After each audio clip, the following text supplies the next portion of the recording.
Sell the team, Ziggy. Sell the team. All right, you lost a 2-point game to the Detroit Lions, who everyone and their mother predicted to go to the Super Bowl. Kevin O'Connell needs to lose his job. Kwesi needs to lose his job. Blacklist these people from the NFL. They are awful. And you know what I'm going to say? I don't think they're good human beings either. And, you know, they're not just bad football coaches and general managers. They're straight up bad people. That is the reaction on Twitter. That's what I'm seeing. And it's kind of crazy. Because holy cow, and I'm not moral victory silver lining guy. The Minnesota Vikings, who have Sam Darnold as their QB, were leading the Super Bowl favorite Detroit Lions with 18 seconds to go in that game. That was an NFC Championship game preview, as Josh stated yesterday. Those were the two best teams in the NFC throwing absolute haymakers at one another. Wow. Will, let's do like your lightning, really quick thoughts, and then we'll do a little feels good, feels bad to kick this mashup show in. Yeah. I have lots of thoughts, but I think my high level from this game was neither team played perfect. I thought it was a weird game. I thought it was kind of disjointed and dysfunctional, sort of all over the place. 8 penalties by each team for about, 110 total penalty yards is not that many.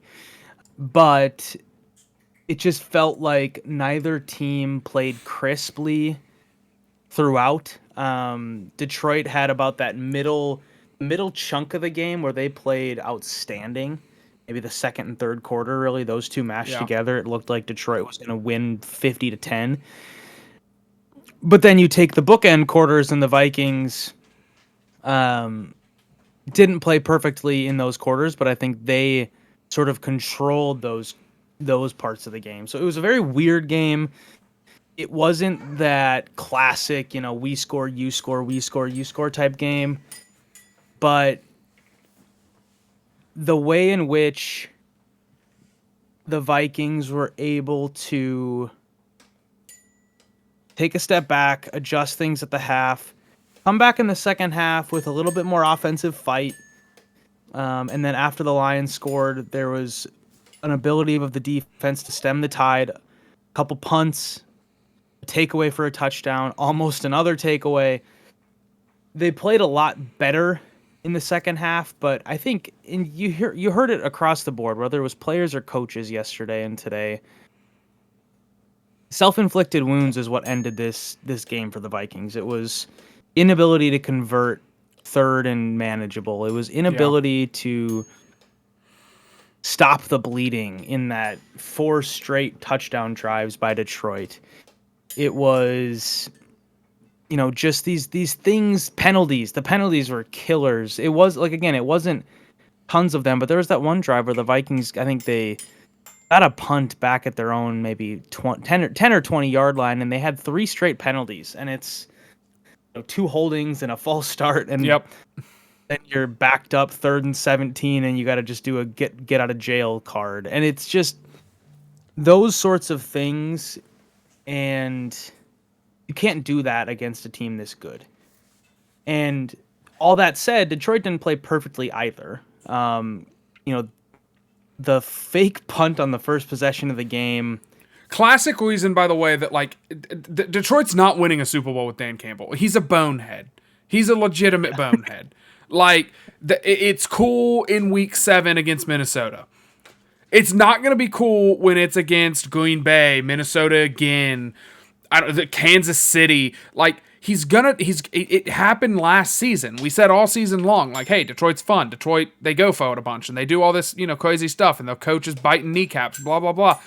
And then they go for it on 4th down instead of taking a field goal, and they end up blowing a 28-3 lead or something similar to that against San Francisco in the championship game, and all the Lions fans are like, well, we'll get them next year. This team's so talented. Oh, blah, blah, blah, blah. And it's like, I don't know, man. Dan Campbell gets way too much credit when it goes right and does not get enough like admonishing when it goes badly, in my opinion. Yeah, I agree. And you and I are not inside that building. We don't cover the Lions. We don't go to practice, so we don't have the ability to hear him talk on a daily basis. We don't see how he interacts with his players. But there are some of these things where, to your point, you can look at it and admire the grit, admire the tenacity, admire the we're going to shove it down your throat until you push back and stop us mentality that he carries. But at a certain point, you don't fake a punt on 4th and 6 in your own territory on the first drive of the game when the Vikings defense was aligned to stop a punt. Yeah. I don't even know football well. I don't even know football that well compared to smart people who talk about this on a daily basis or people who actually work in football. But sitting on my couch, I knew that the Vikings were in a prevent coverage on the punt return. Yeah. They were in a punt safe. They were in an all-out pressure to block the punt. The Vikings know Detroit fakes a lot of punts. So in that scenario, you have to have the ability to audible and punt the ball. Anyways, so Detroit did a couple things like fumble return for a touchdown, fake punt on the first drive of the game. Some of these, dumb things that, aren't normal, but in other ways, that's kind of how these games go against two really good teams. You're going to need a break here or there. Each team gave the opposition a break here or there. But like you were saying before the show, I think we both feel that better team yesterday won the game. And, after that game was over, I didn't have a sense of like, oh my gosh, we blew it. Because, we've seen this movie before, right? Where the Vikings, lose a lead late in the fourth quarter. It happens all the time in the NFL. Yeah. Not just to the Vikings. Because especially when you have an offense as good as the Lions and a quarterback as accurate as Jared Goff, you're going to have the ability to move the ball when you have to. And yeah, they had their way with Minnesota's defense for a lot of the game, which we can talk about. But I'm not worked up about the loss. It's just the way I saw it was, hey, the better team won. Yeah, and I think it's important to point out too that and look, Detroit can do this too and point out how they should have boat raced Minnesota or something like that. But the Vikings were 2 plays away from that game just being a complete 180 swing.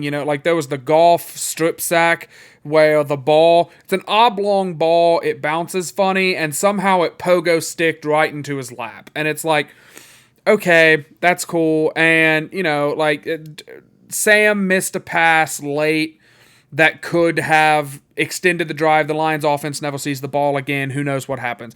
I'm not here to play the, ifs and this, that, whatever. We're not going to do hypotheticals here.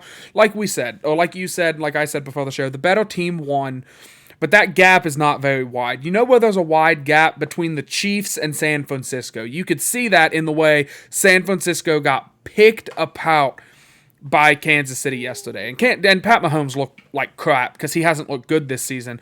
But they ran the ball. They shut down anything and everything San Francisco tried to do. And yeah, San Francisco's super banged up, but still. The Vikings and the Lions, 2 of the best teams. Let's do some feels good, feels bad. Some real true quick hitting things here. Feels good for me, and I'm going to keep a Vikings theme here. The Minnesota Vikings. The 5-1 Minnesota Vikings just went. I can't say. I wish that game was in Detroit. That would make me feel a lot better about it. But just went toe to toe with the best team in the NFC, in my opinion, and lost on a last-second field goal. And honestly, were a formation penalty away from letting their kicker try a 68-yard field goal, which he had hit from 58. 10, 15 minutes earlier in game time, I think, but earlier in the game, and had a lot of room to spare. So I'm not going to say it would have went in. There's a lot of guys saying if they would have tried it. Feels good that the Vikings are right there, and that's with Sam down one of, I don't want to say one of the biggest draft busts in history, but in my lifetime, one of the biggest draft busts of my lifetime is the QB of this team, and that's what they just did. So, yes, the defense has some flaws. We should probably try and buy a really good defensive tackle at the deadline. Like Dexter Lawrence, if he's available, get after it. I'm just saying. Would love a second running back. Would love to see this team be aggressive and chase this season, because there was, after Sam had some meh games, there was some questions in my head, but feels good to know this team's 100% legit. I think I needed a loss to see how they would respond to this adversity. They responded like a championship team should. They bounced back. They took the lead back with late in the game, and it was an absolute, like I said, it was just an absolute fight for 60 minutes on Sunday. So feels good that the Vikings are legitimate Super Bowl contenders on this. What is it? The 21st of October, as we record this. Yeah, I mean, something that feels good too is that, and you're like you were saying earlier in the beginning of the show, some overreaction Monday takes of O'Connell can't make adjustments and they lost the game, yada yada yada, because of mistakes he made. Yeah, he didn't coach amazing. There's like nobody on that team had an A game as far as I'm concerned. But the ability to come back at halftime down 11 and have a chance to win the game in the final seconds, I don't know how you don't look at that as saying the coach had the ability to make adjustments to get them in a position to win that game. That game was about to snowball into a Lions 47, Cowboys 9 fest. It was on the precipice of that. If the Vikings don't come out in the second half and score at least 3 or the 7 that they did score in that first drive, that could have gotten real ugly.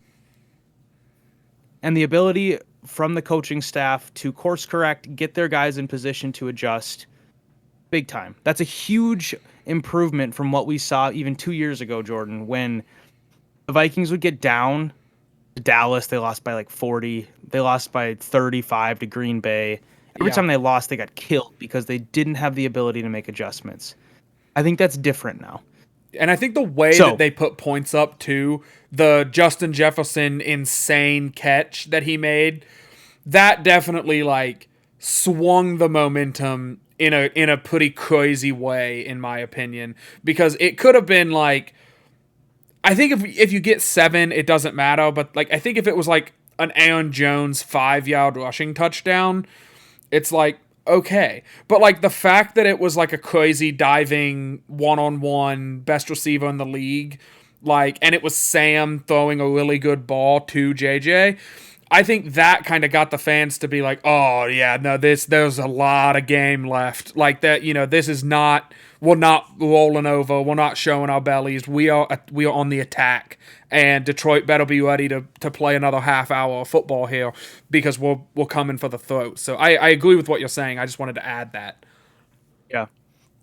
I would say in another way that doesn't feel good about the Vikings fan in me, but my preseason pick of this Lions making the Super Bowl, that feels pretty good today.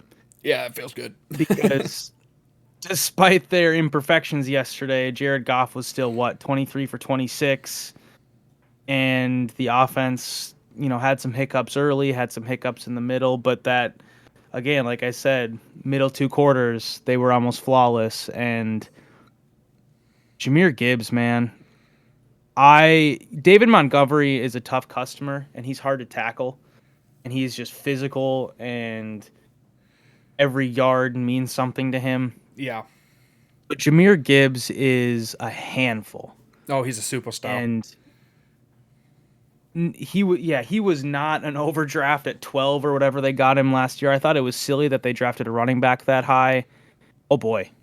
He is going to be an absolute problem for the Vikings, this whole division, for the rest of his contract, and then probably beyond, because he's got a skill set that translates beyond just the running back position. Yeah. He's impossible to tackle in space. He's physical, but he's also lightning quick, and he's unbelievable. I don't know about you, but I don't watch college football super religiously, but I watch enough of it to know who these guys are, these, top tier guys. And I don't even remember him hardly at Alabama.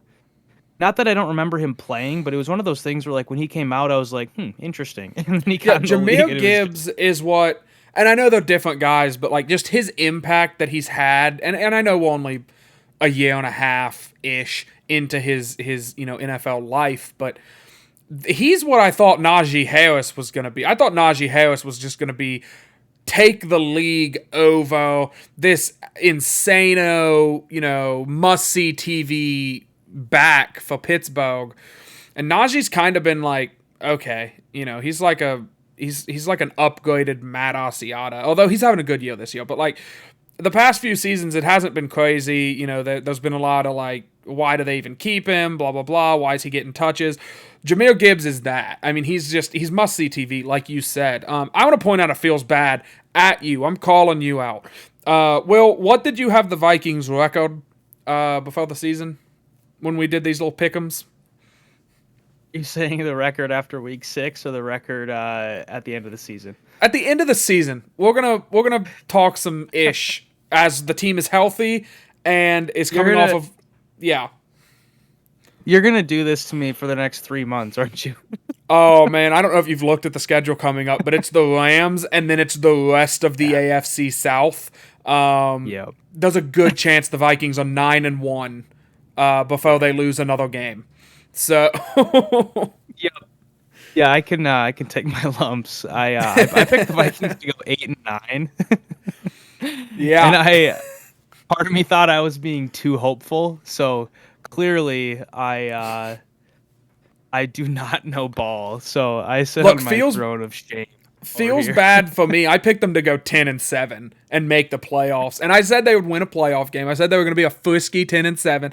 I saw the defense coming, but I didn't see it to this level where it's like, and look, everyone's overreacting about the defense. Everyone's acting like, oh, this defense is terrible and blah blah blah. And it's like, look, everyone was correct in the offseason. We should have added a good defensive tackle. They needed to add a good defensive tackle, and they didn't. And now you're starting to see where it's like, okay, you can have as many edge guys as you want. You have to get some of that interior pressure as well, especially against a guy like Goff, where if he's got 2 tackles that can push your edge out of the picture, he's gonna go, what was he, like 20 for 20 or something stupid like that before we tipped the ball at the line, and I think he finished with like 2 or 3 incompletions. I mean, Goff had an outstanding day. I'm going to be a little facetious for a second because I was doing this earlier and I wasn't going to do it because I started to sound like a crybaby. I'm going to do it. I was going position by position. I was kind of thinking, like, what did we learn? Because we play this team again at the end of the season. Like, the last game of the season, January whatever, I think it's January 5th, is the Detroit Lions in Detroit. So what did we learn about this? And I was like, yeah, we learned that Jared Goff is better than Sam. We kind of knew that. Who is it? Sam Laporta is better than, Johnny Munt. Congratulations, but like I still don't know that he's better than Hawkinson, and I think Hawkinson being back is going to make a huge difference at the end of the season. And yeah, they've got better running backs than us. They've like their offense is a little bit more lethal because their offensive line is so good and the defense you can take advantage of. Like I was going through all of that, but Josh brought up a really good point, and I want to get your take on this really quick. Yesterday on the show, Josh was saying like the similarities between these two teams are like baffling. He thinks we have the edge in the defense, but then offensively, like they have better running backs, but we have better wide receivers, and like we both have really good tackles. He was like, we just need like Dalton Risner to get a little bit better in the run game. And the Vikings and Lions are like super duper similar. And like the defenses are both like aggressive. Like they're both kind of like, touchdown or pick six. Like, it feels like that's the way Flo plays, is it's very like, yeah, no, we're going to try and take the ball from you. We're not going to do this Ed Donatel bend don't break nonsense. So how close do you think these teams are, like in terms of talent, like raw talent? That's a really good question. I think I would need to take some time to think through it, position by position. Also, did Sam Laporta even catch a pass yesterday? Yeah, he had one that like I was really upset with. It was like a third down pass. He caught like a 15-yard pass on like a third and 8 or something. It was a low ball, and he was just open. I mean, he was wide open, dude.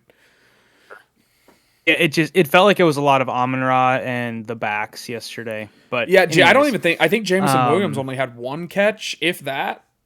But Jamison Williams, that was one of my biggest fears going into yeah, the game was his speed, and he didn't do anything.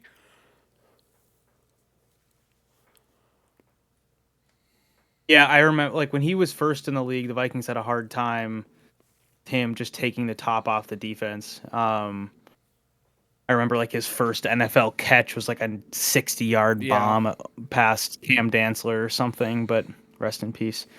yeah, But no, to your question, I think it's a good comp because I think you can kind of go through it. Vikings, like you said, I think have the edge in receiver. Tight end, you can even just call it even for now, especially because Hawkinson was injured and we don't really know yeah, how he's going to come back right away.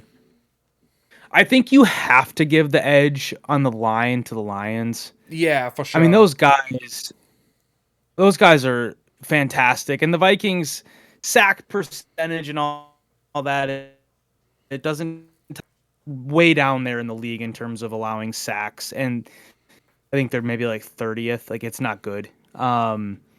Some of that goes to the quarterback maybe hanging onto the ball too long. Some of that is how many snaps you actually get. Some of that is they don't pass a ton compared to other teams because they're in the lead a lot. They do pass a decent amount, but they're also under center a lot. Anyways, my point is I think the Lions have a better offensive line than the Vikings. The backs collectively, the Lions have a better backfield.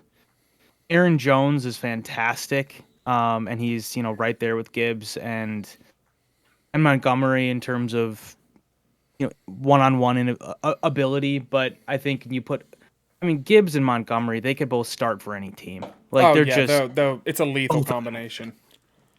Yeah, like you could probably, yeah, they're People, there's fantastic. So me and Josh talked about trading for Alvin Kamara on yesterday's show, and there's a thought I saw it on X the other day. I don't remember exactly what day, but okay, I'm trying to be a little like behind the scenes here now. It was today. It's Monday when we're recording this, but I saw it on X on Monday, today, and someone was like, "That's unrealistic. Nobody needs two, running backs of that caliber." And I was like, "Detroit does. Detroit's got it." Like, and I'm not saying we have to be Detroit to beat Detroit, but like, man, they've got it. They've got two of the best running backs in the league, and they just tag them out as they see fit. And it seems like either one of them yeah, can win you the game. It like, yeah, and it doesn't mean you have to pay big money for running backs, but if you have the ability to identify the right running backs and the right style. Gibbs and Montgomery have similar strengths, but they're very different players, and yeah, so it's just a hard combination to stop. Like we even saw it in a lesser degree when the Vikings had Dalvin Cook and Alexander Madison. yeah, Very, the strength, the Detroit backs are better than those guys are collectively, and that's not even a question. But the differences that Cook and Madison presented made it difficult because they had the same hair and they both had single digit numbers, and so it kind of looked similar when they're in the game, but their strengths are very different. So they presented a challenge for the defense. So, and then I think defensively, yes, the Vikings defense had problems yesterday, and I want to get your take on kind of what you thought might have been the problem, but um, I think collectively, I would still take the Vikings defense over Detroit just because of the body of work. yeah, Especially you lose Aiden Hutchinson. I worry about Detroit's ability to generate pressure for the next 10 weeks consistently.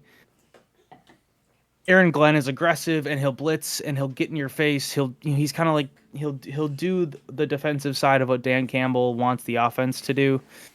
But how much can that hold up?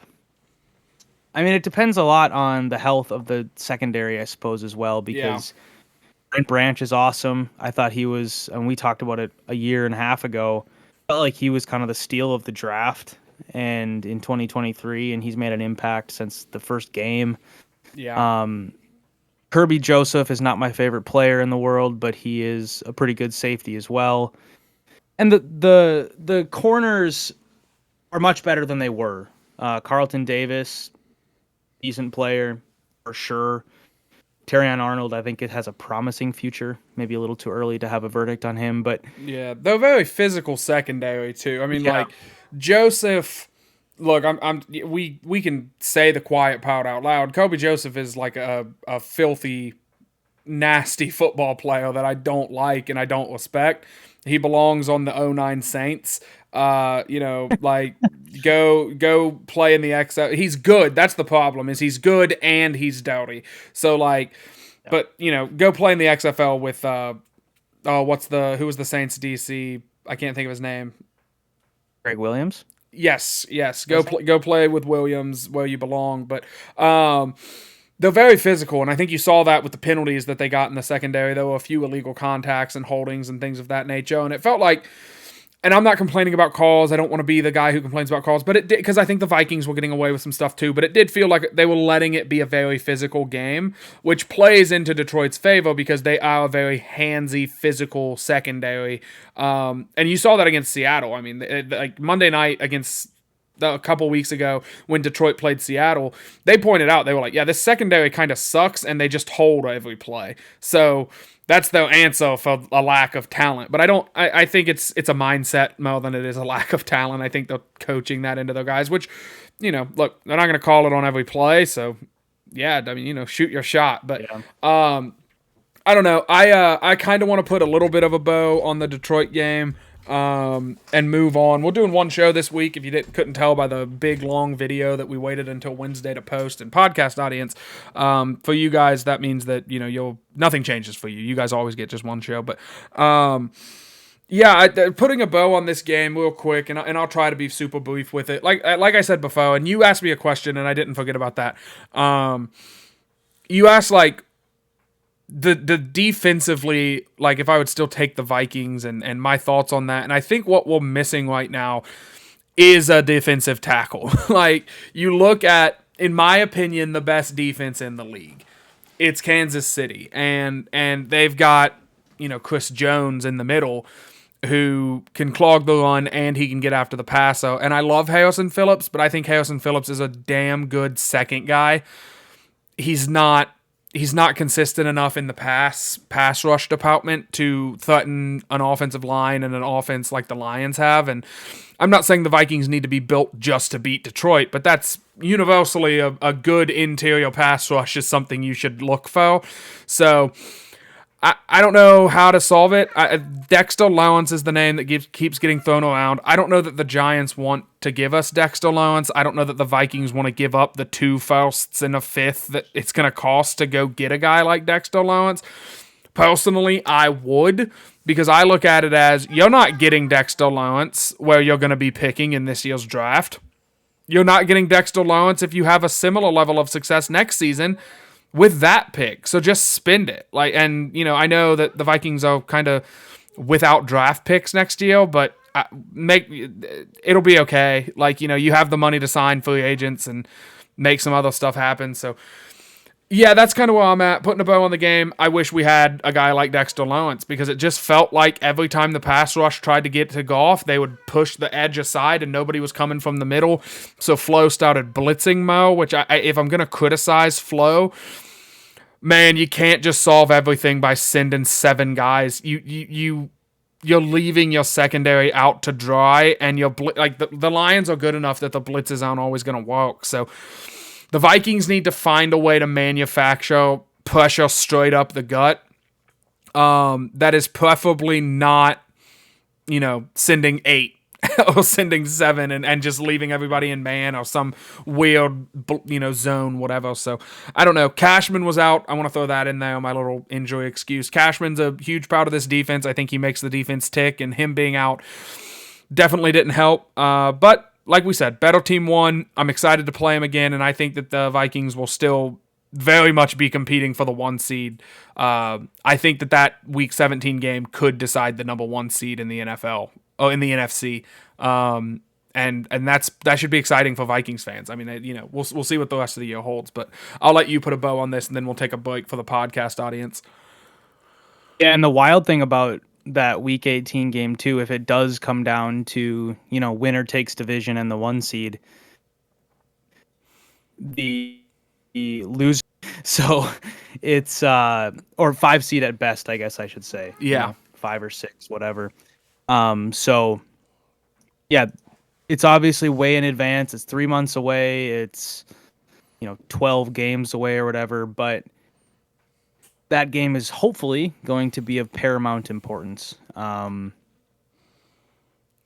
lots of wins on the schedule, but you got to take care of them to get there first. So the other thing that I would just say very briefly about that game yesterday and the defense, I felt that the defense, a standard that they carry and sort of a trademark of their defense is the ability to make checks and make calls and change things on the fly really quickly.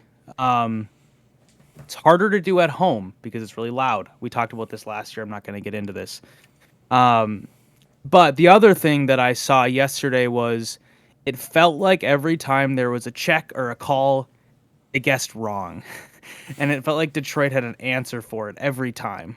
I didn't go back and watch the tape or anything, but it felt like in the moment watching the game, watching the defense communicate, when they would make a check, make a call, it felt like they switched out of something into the wrong thing over and over again. Maybe that's unlucky. Maybe that's Detroit's just really good and has an answer to every question on the test. But that's something that I noticed yesterday. The other thing that I just want to note defensively was in the absence of Blake Cashman, I thought it was interesting that their answer wasn't so much to play Kamu, just in his stead. Kamu only played 9 defensive snaps. Yeah. What they basically did was they just had Josh Metellus play linebacker. Who forced that fumble that Pace took home. Yes, he did. Because Pace played literally every defensive snap. Metellus played 55 out of 57 defensive snaps. So, and then Kamu only played 9. So there was kind of this, really only an overlap of 9 plays where you had 2 true interior linebackers playing. So part of that could be a personnel thing, but I don't know. If I'm playing Detroit, yes, you want speed on the field, but it's not necessarily just we want to play Metellus more because he's fast, because Detroit's a really good running defense. So it was just interesting to me to see that. I don't have any great takeaways from it, but I thought it was notable to point out. Josh Metellus is the Swiss Army knife, so I mean you could play him at defensive end, and I wouldn't be mad about it. So I want to here we are. Well, yeah, go ahead. Yeah, I wanted to just point out really quickly. I think your game ball of Justin Jefferson was a very safe pick. And I think a valid one. Mine of Ivan Pace, it was almost like just a last-second cash-in. Like it did not look good, but then it was like a surprise cover. Like, it was like a field goal and a blowout. Where it's like, hey, the over-under is 56, and it's 53-2. And, what's going to happen? And then the team that's up by a bunch kicks a field goal, and it's like, why did they do that? Who bet on this game? Ivan Pace bet on this game, so I get that. I get those props. I also want to point out, I'm watching this Monday night game, and Mike Evans just flopped around on the field like a fish because of, it looked like he tore his hamstring, and then it came back from commercial, and he's walking off the field. And I don't understand how. I don't... He was, writhing in pain, and then it just showed him walking off unassisted. So, I don't know, man. But, all right, yeah, let's go ahead really quick, just for your records.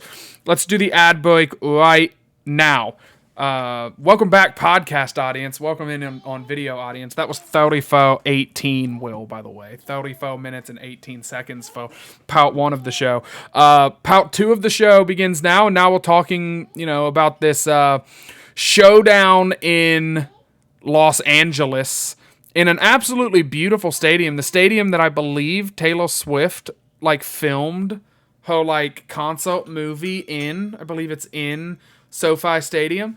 Fun facts: I watched it last Christmas with my in-laws. It was a good time. Seemed like a crazy show. But yeah, going to LA for a Thursday night game. I saw on like bet.com or something earlier today that I think the Rams have won the last 2 games against the Vikings, which is lame. But I think that streak's going to get broken. I'm just going to spoil that right now. Let's talk about what we're excited about, what we're not excited about, what, thoughts there are. Here's the biggest one. Cooper Kupp returns. He was an estimated... They didn't practice today, the Rams, but he was an estimated full participant. So that is the Rams saying he's playing. He's back. What do you think of Cooper Kupp?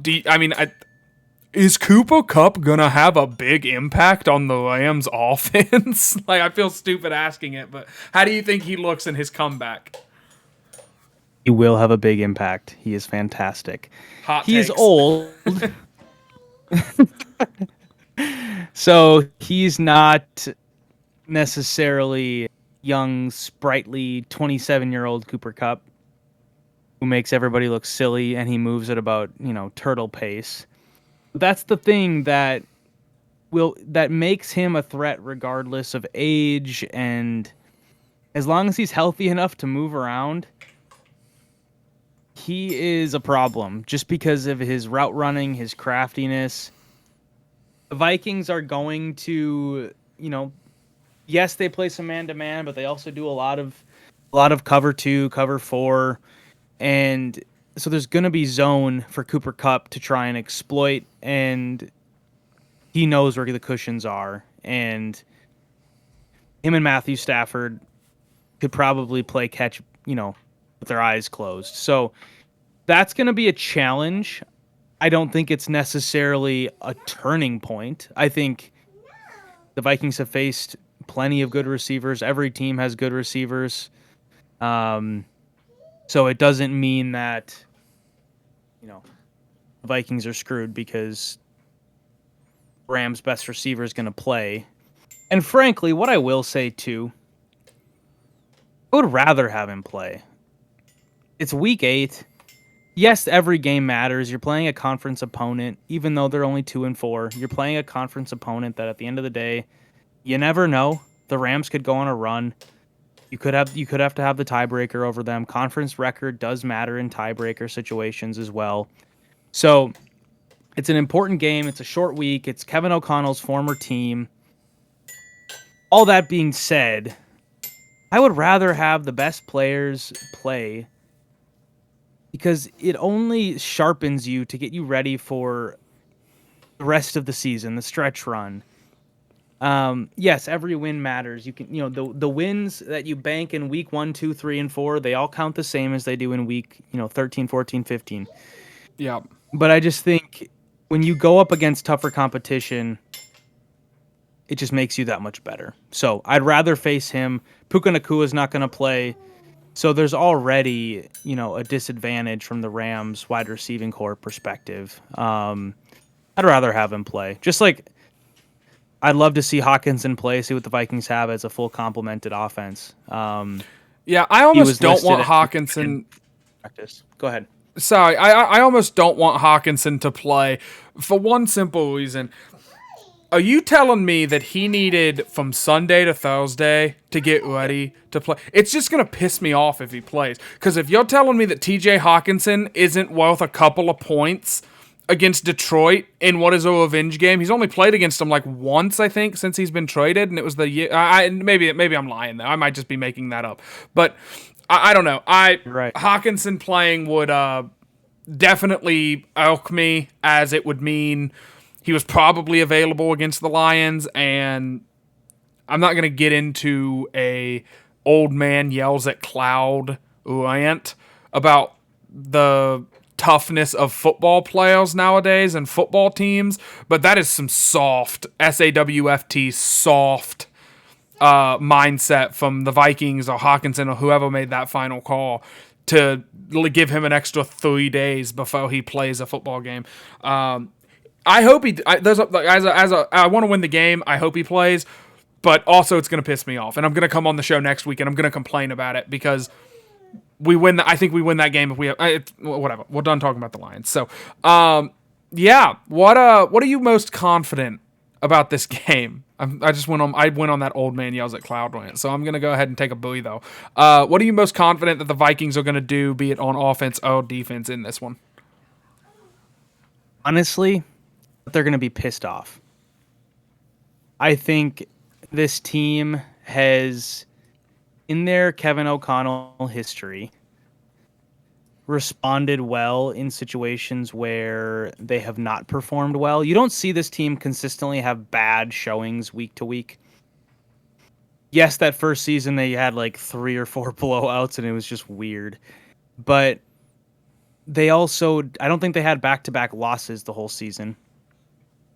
2023, I don't even know if I could call the end of the season bad performances. It was more just, it was flip a coin quarterback time, and hard to know even how to categorize the last, 6 weeks of the season last year. But I think that's the main thing that I just noticed yesterday is I think this team is excited for a Thursday game because it means they can go flush this sooner. I remember in 2022 they lost to the Cowboys 40-3 or whatever it was at home. They got embarrassed. It was terrible. I turned the game off. I didn't even finish watching that game. And I was kind of expecting they had a Thanksgiving night game, 4 days later, and I was kind of expecting them to lose because it was Bill Belichick, it was the Patriots. I wasn't feeling great about it.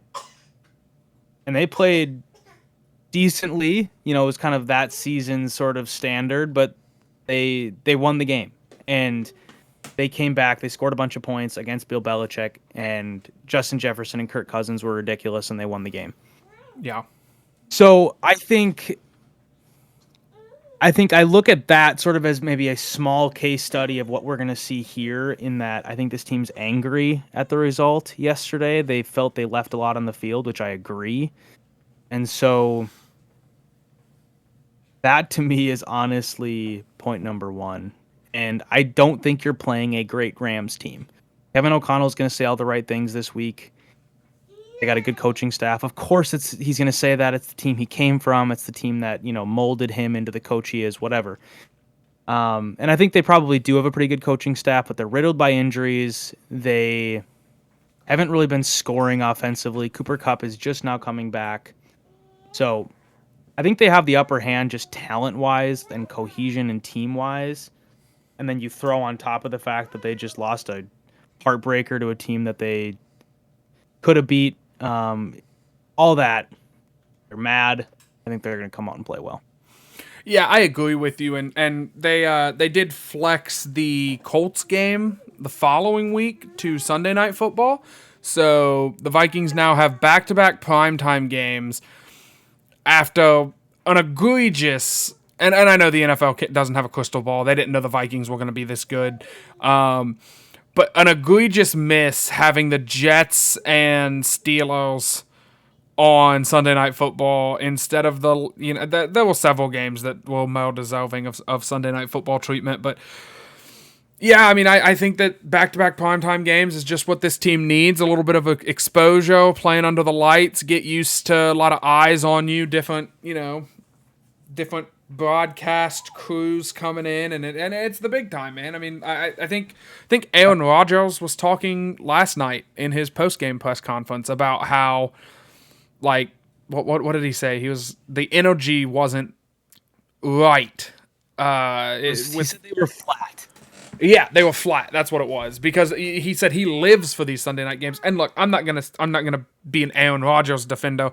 He's correct. The energy is different in those environments, and I'm not every game is a football game. It's all 60 minutes of 3 yards and a cloud of dust, brother.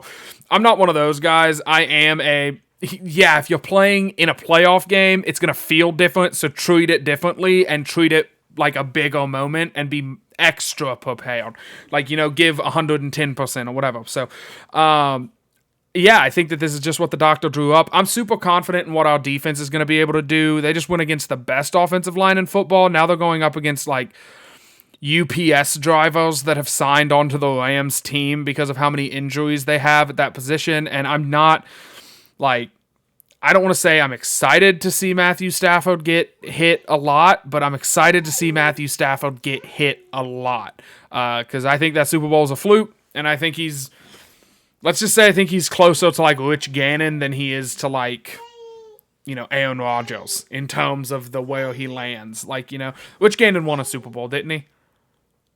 Yes. Yeah. With the Bucks, right? Am I remembering this correctly? Yes. No. Not was it with the who Was was it the Raiders?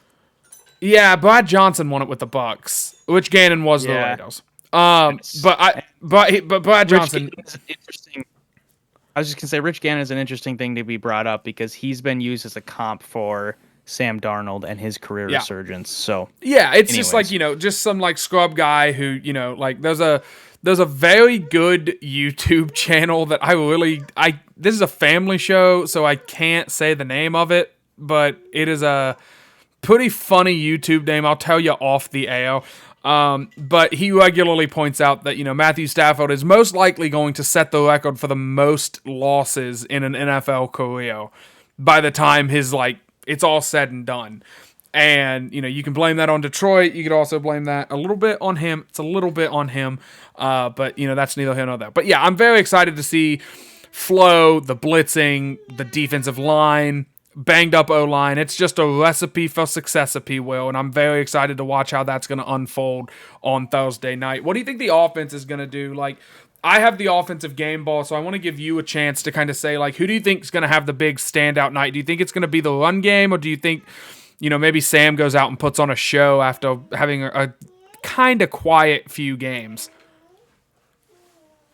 Well, first, this needs to be said. This is the Kevin O'Connell referendum game because the Rams have not been the same since he left. And sure, you can say it's injuries. They've had a lot of them, so this is a little bit tongue in cheek here. But they won a Super Bowl and he left, and they haven't won a playoff game since, I don't think. So I don't know. There seems to be a small correlation there. Maybe he was the brains behind the operation. You asked me a question.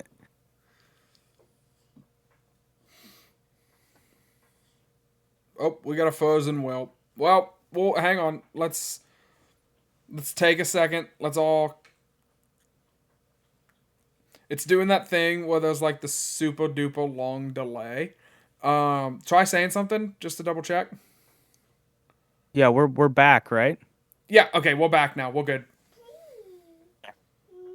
Apologize for the technical difficulties. Apparently, I can't also be looking up stats on ProFootballReference.com while I give you my soliloquies. But nonetheless, to me, I think it is it's the run game. I want to see just a consistent running attack. And now, the Rams defense, they're not much to write home about really across the board. They're more middle of the pack in terms of pass defense, I guess, if you will, if you want to just take it by sort of yards, but they do give up a lot. They do give up a lot of yards per attempt. I think where I see it though is a game, not necessarily heartbreaking fashion. I think you could call it that if you want. It was more just it was a tough loss, tough fought game. But if you want to set the record straight, sort of right the ship, give yourself a little bit more of calm heading into a sort of mini bye week. It's the running game that has to stabilize you. The Rams' run defense, not very stout, and just even though their pass defense isn't either, I want to see just mistake-free football. I want to see, honestly, 5 yards in a cloud of dust. Hell yeah. I don't care if Sam Darnold has 117 passing yards. I just want to see the ability to move the ball methodically and just slowly paper cut this team to death. And now, is that Kevin O'Connell? Not really. So whether or not we're actually going to see that, is another thing. Kevin O'Connell likes taking shots down the field, and as he should, he's got a good deep passing attack. And oh my goodness, Sam Darnold unleashed another deep moonshot, and it was beautiful the other day. Oh, it was so good. Stop So pinning let's us see if inside the 5. Stop pin. Don't do it to him. Oh. Because Sam will kill you. He will go for your throat. That was beautiful. So maybe a few of those, but I want to see a reliance on Aaron Jones. He's been awesome, and I want to see a reliance on it when you need a get right game. Yeah, I'm not gonna say the thing because I said the thing every week and we finally lost saying the thing, but I'll just say the simplified version. We won't do a whole soliloquy of it, but Sam needs a good run game to be successful. Sam is not Pat Mahomes. He's not, Josh Allen. He's not one of these premier top level QBs. So you do need to supplement some of the offense with a run game, and then he can make a few throws down the stretch and finish the game with like 220, 250, and maybe a touchdown or two, and in what is ultimately a good win. I have a feeling, and maybe this is a dumb feeling, and we can get into like predictions and game balls and stuff after this, but O'Connell has kind of went too big in the revenge game narratives this year. Like, felt like he was really trying to get Aaron Jones a touchdown against Green Bay and felt like he really wanted Sam to have a big day against the Jets. And, like, it was almost to the detriment of the team that he was doing these things. So I hope there's none of that with, like, all right, Johnny Munt, it was you and me in Los Angeles, baby, and we gotta show them why they made a mistake letting us leave, and then go out there and try and put on this mat. Like, I don't think it's gonna be one of those situations, but I really hope it doesn't end up being one of those situations where it's like he's getting cute to try and prove a point instead of just being efficient and winning the game. And I'll do my score prediction really quick here because you went first last week. I have the Vikings winning this game. It's a short week. It's not like the Rams are coming off of a bye week or anything. It's going to be a tough bounce back for them as well. As I believe did they lose or win on Sunday? I don't even remember. Let me see if I can find. They play the Raiders. 5-5. How did I not know that Vegas is my team this year? Like I should have known that. And I watched most of that game because I'm a what's his name? Brock Bowers fantasy owner. Yeah, no, I'm a big Raider Nation diehard, but yeah, I'm gonna have us winning this one. Like you said, man, this is a pissed off team. I think that this is the medicine they need. They eat that tough L. But now they have a chance to get right on the road, prime time, send a message to the league that, like, hey, we might have just lost to the best. We're the second best, and we don't really think we're the second best. We think we actually could be better than them if we executed a little bit of a higher level. Give me the Vikings in let's do 31-17, 2-possession, 2-touchdown victory. And I'm gonna put that into our thing, 31-17.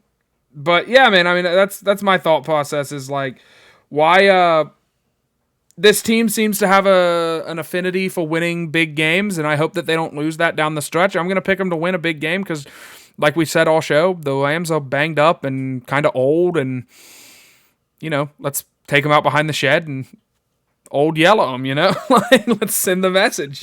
So yeah, my game ball is offense this week. So I'm actually going to shock the world. I'm going to go with Ty Chandler. Game ball for Ty Chandler. We need to get Aaron Jones not in the rotation so much. We need to conserve him for week 18 against Detroit. So I would like to see Ty Chandler have like a 60-yard touchdown, like not a 60 yards and a touchdown game, in like a 60-30, 70-30 type split with Aaron Jones. Well, yeah, it's Jones's backfield, but Chandler comes in, every other series or so, every 2 series or something, just to give him a breather and let him rest the legs. So, I'll pass it off to you, and then I'll do my final thoughts, and then I'll let you take us home and everything. So, score prediction and game ball, Will. I really like your perspective on the Ty Chandler thing because you're coming off a short week. Jones was already questionable last week.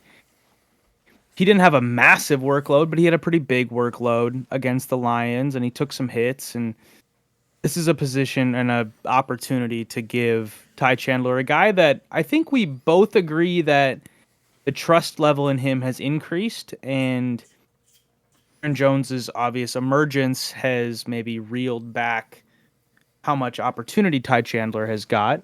Yeah. But I think he's a guy that I still like, and I like your approach to want to give him more opportunities on Thursday. My score prediction, honestly, we're singing from the same hymn book. Very similar perspectives. To me,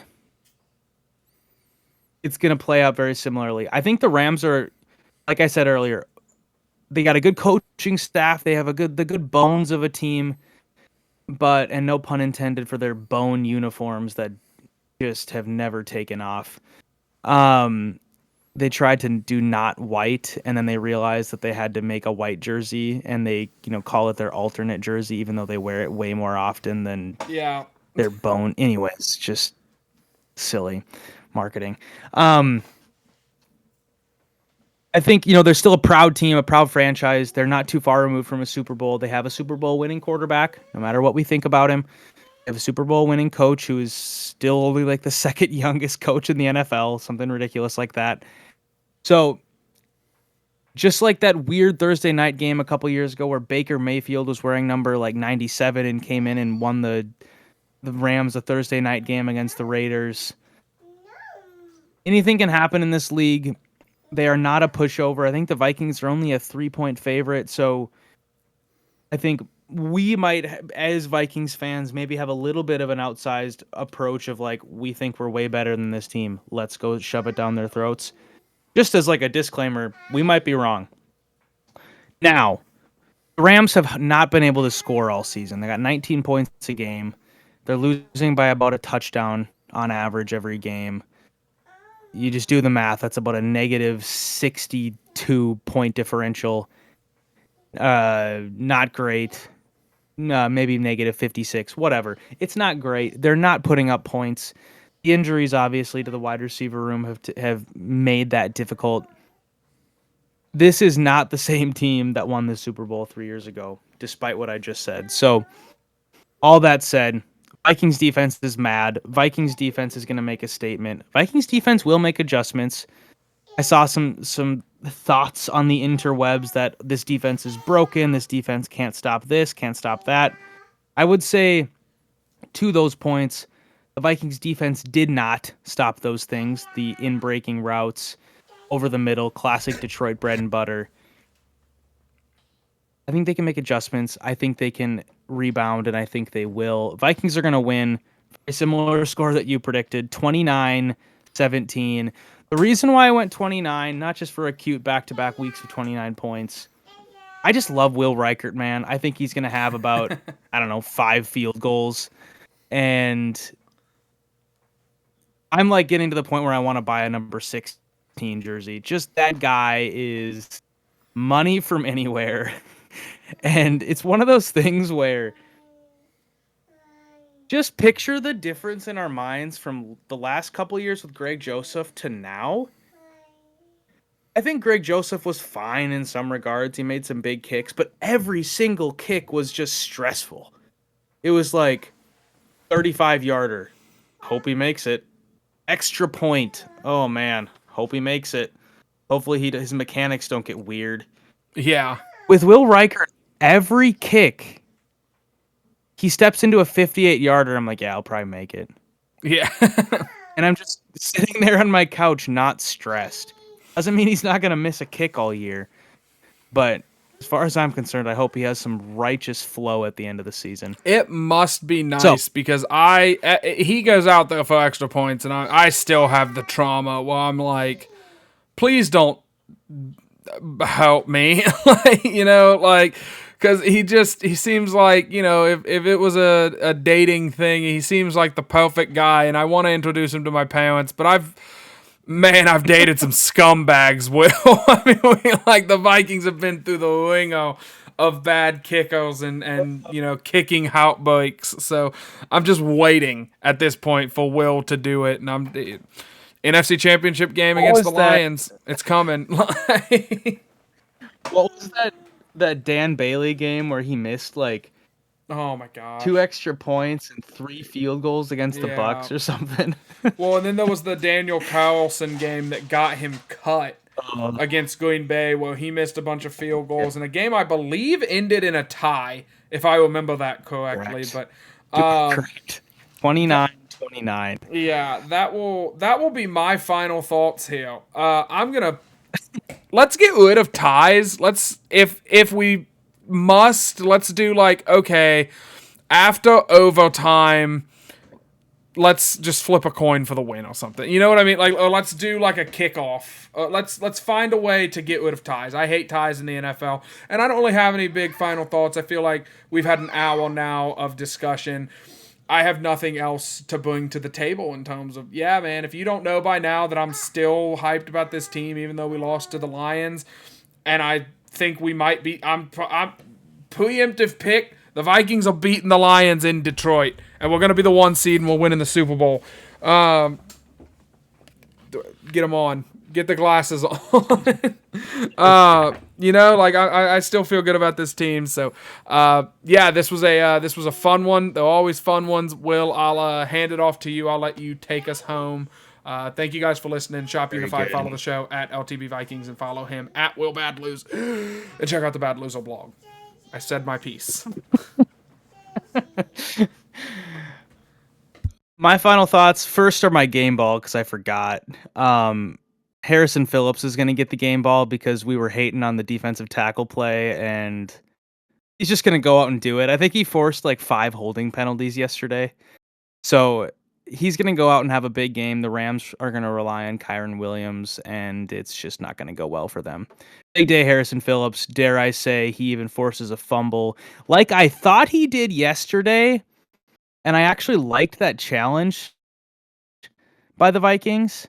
Didn't work out. It definitely appeared that he took the ball out of, I believe it was David Montgomery's hands, or maybe it was Tim Patrick. I can't remember. But it looked like he forced a fumble. He's going to actually get a real one on Thursday.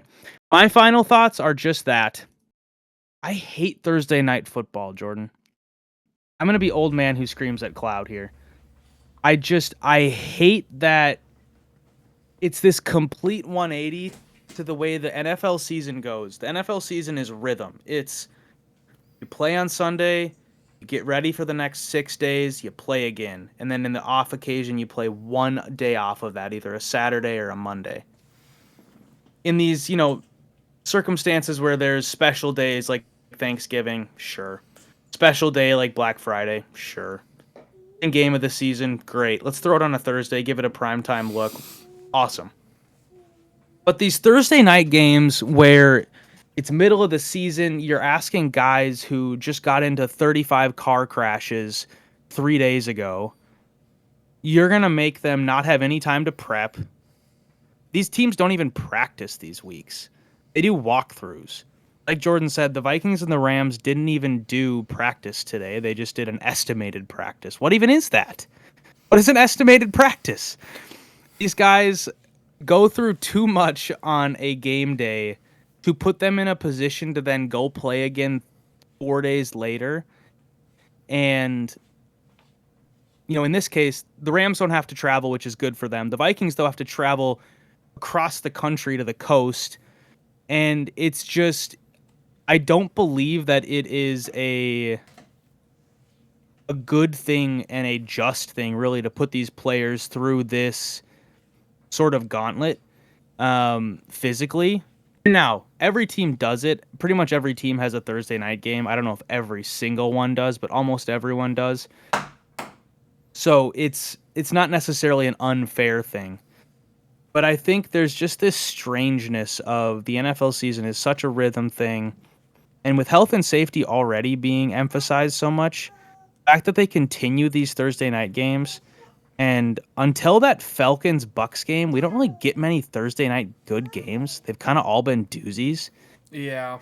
So it's not like the NFL is even like preserving this great product. So End of rant, end of yelling at clouds, soapbox, whatever you want to call it. Yeah, I'm excited to watch the Vikings in 3 nights, but I still think Thursday night football is stupid. Any pushback to that, or can we close it down? Well, just very briefly, I like Thursday night football because it's like the opposite of the bye. Well, it's like the bye week is like, hey, gladiators, thank you for going out there and getting into a bunch of car crashes for my entertainment. Do it again in 4 days, you pieces of crap. Get out there. Come on, we want 70 car crashes this week. I'm not gonna get into the oh, well, they get paid so much money, so they should have to do it. It's not about that. It's just I do think it's funny that like you said, in the era of player safety and all this stuff, and then you just go out and it's an injury fest and it's sloppy because they don't practice, and it's just yeah, man, whatever. I personally like it because it gives me something to do on a Thursday night. And I like when my schedule is booked. Like Monday nights, we will code the show. Tuesday nights, I usually play D&D, and then Wednesday is Bible study, and Thursday is football, and Friday it's the weekend, baby, and then and then it repeats. So I like that, but yeah, I'm not gonna push back too hard on you. I'll let you take us home. Yeah, and don't get me wrong, I love plopping me down and watching a good Kirk O'Chain's overtime comeback in a Vikings game on Thursday. I got no problems watching football. It's just the justice in me doesn't appreciate it. Anyways, we still like this team, and we're gonna cheer for them on Thursday night. We'll be back next week, Monday. It will not be an instant reaction podcast. It will be more of we've let this marinate for 3 days, and we'll see how mad we are or how happy we are after the fact. And then we'll talk about, as Jordan mentioned, that game that was flexed to Sunday night. Colts are coming to town. Jamie Erdahl is blowing the Gallarhorn, and it's going to be a blast. We will see you soon. Skol, y'all.